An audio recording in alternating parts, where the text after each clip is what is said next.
சென்னை பூந்தமல்லி அருகே EVP Film City படப்பிடிப்பு தளத்தில் கானா வினோத், மாக்கப்பா உள்ளிட்டோர் தன்னை தாக்கியதாக யூடியூபர் திவாகர் காவல் நிலையத்தில் புகார் அளித்துள்ளார். தனியார் தொலைக்காட்சி படப்பிடிப்பு தளத்தில் உண்டான கைகலப்பு சம்பவத்தின் பின்னணி என்ன?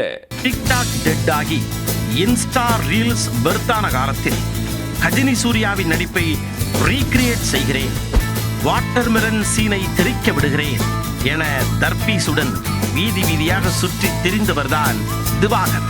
தன்னைத்தானே வாட்டர்மெலன் ஸ்டார், நடிப்பு அரக்கன் என கூறிக்கொண்டு அந்நியனாகவும் அம்மியாகவும் அவதாரம் எடுத்து கலக்கு கலக்கென கலக்கி வந்தார். கொஞ்சம் வெளியில போக அம்பி வெளியே போறா. R-E-M-O Ramo. Hi, Nandri. I love you.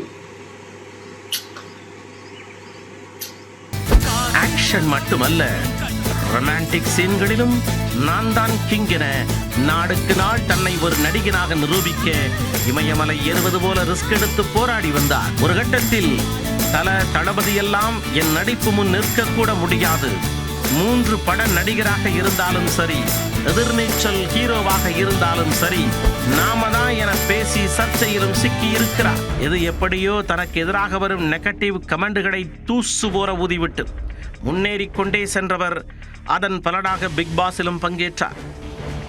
நிலையில் பூந்தமல்லியை அடுத்த நசரத்பேட்டை காவல் நிலையத்தில் திவாகர் ஒரு பரபரப்பை புகார் அளித்துள்ளார்.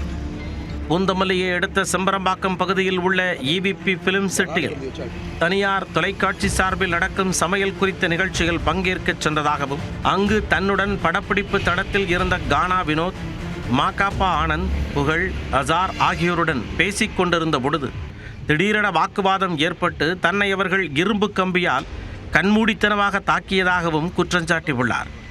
மாக்கப்பா கானா வினோத் தாக்கியதில் தனக்கு காயம் ஏற்பட்ட நிலையில் அவர்கள் மீது உரிய நடவடிக்கை எடுக்க வேண்டும் என்றும், தன்னை தாக்கிய 4 பேரும் காவல் நிலையத்தில் வந்து தன்னிடம் மன்னிப்பு கேட்க வேண்டும் என்றும் நிபந்தனை வைத்துள்ளார்.